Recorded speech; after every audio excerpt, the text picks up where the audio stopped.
tenez-vous éloigné des machines parlantes.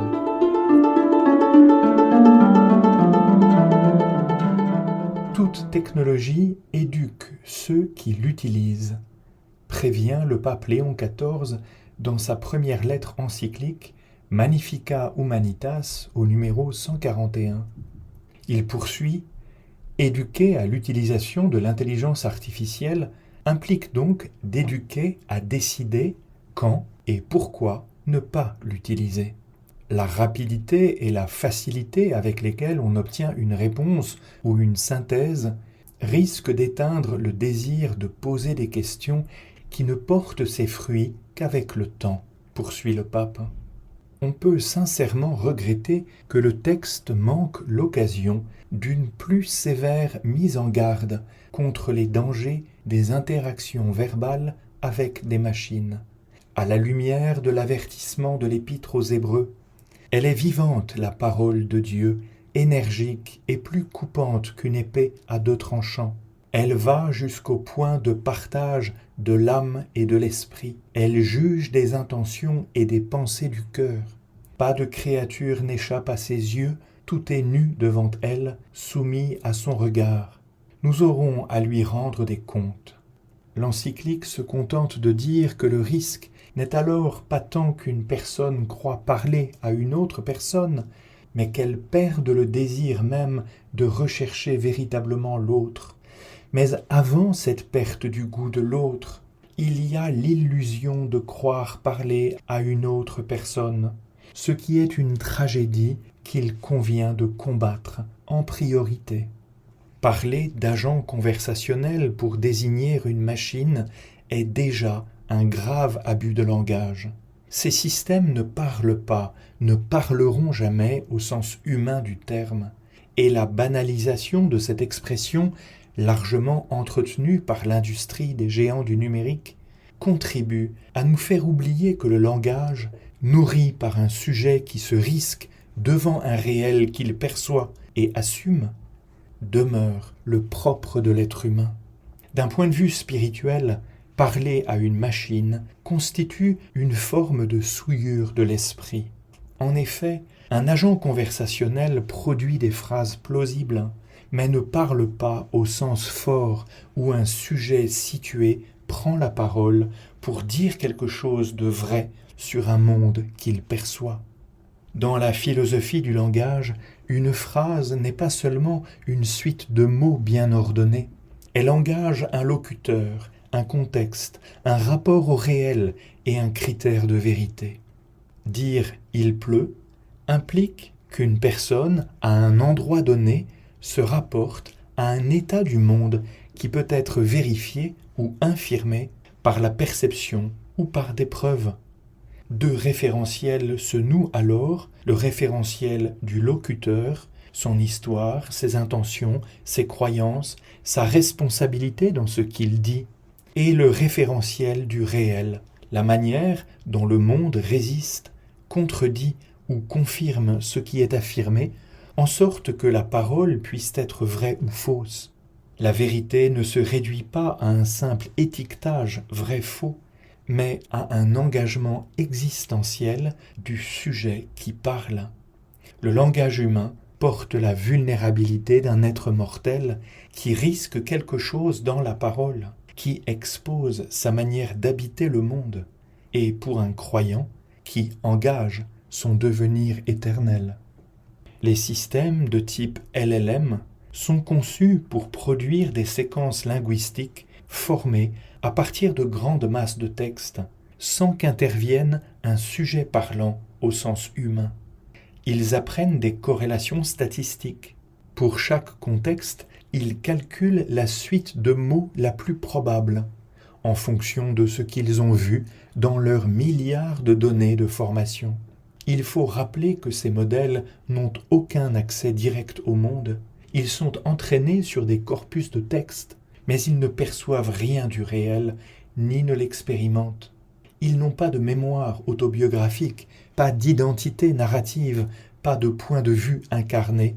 Ils recombinent des discours existants sans y mettre leur vie, donc sans s'engager sur parole, puisqu'il n'y a personne.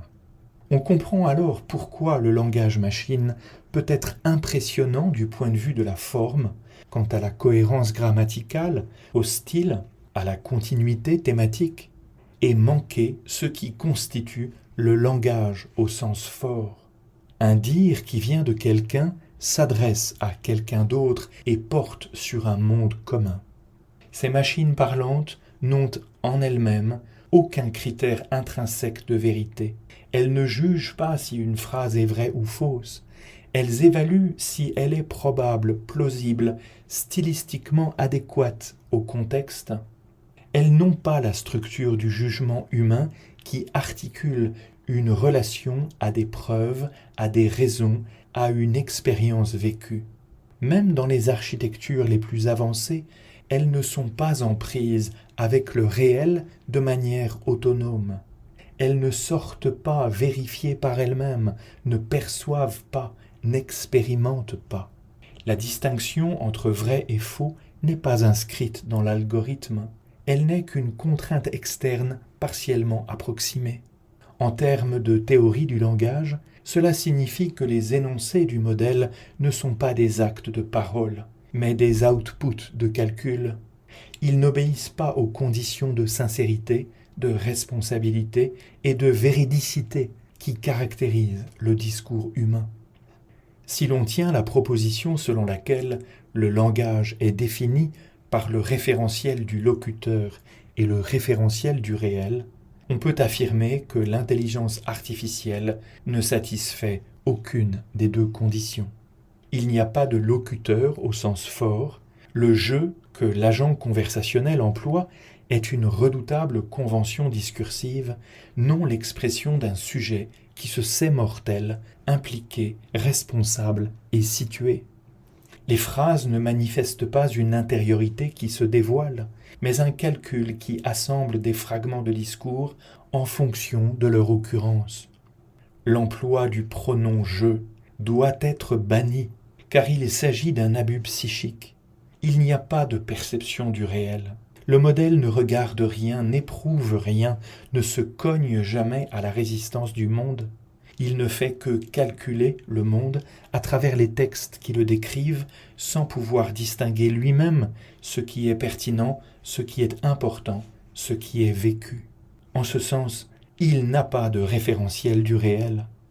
Comme serviteur du verbe de vie et protecteur de la personne humaine, le texte de Léon XIV Magnificat Humanitas appelle un supplément dans ce domaine. Le langage humain suppose un sujet vivant et un monde.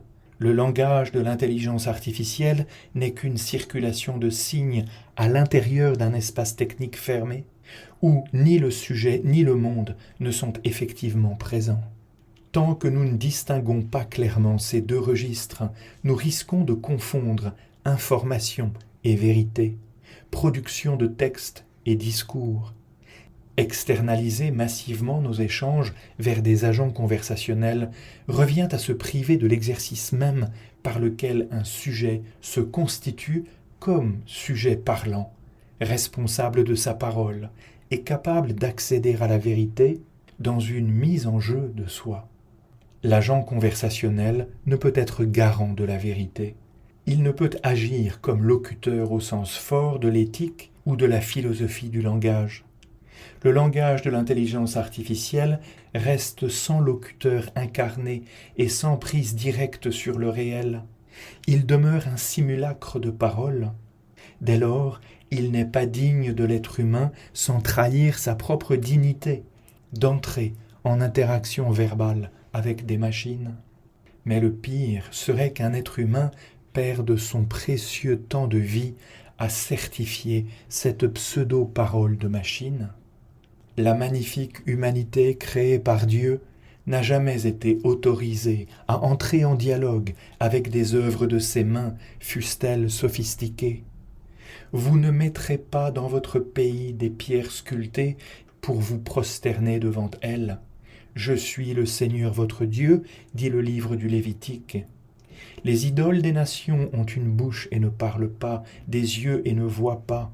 Leurs oreilles n'entendent pas, et dans leur bouche pas le moindre souffle, dit le psaume 134. Ces deux paroles bibliques dénoncent l'illusion mortifère qui consiste à prêter parole, regard et souffle à ce qui n'en a pas, qu'il s'agisse d'une statue ou d'un prétendu agent conversationnel. Elle rappelle que seule la parole de Dieu est vraie au sens plénier. Elle seule ouvre l'être humain à son accomplissement et lui seul, créé à l'image de ce Dieu vivant, est appelé à parler en vérité.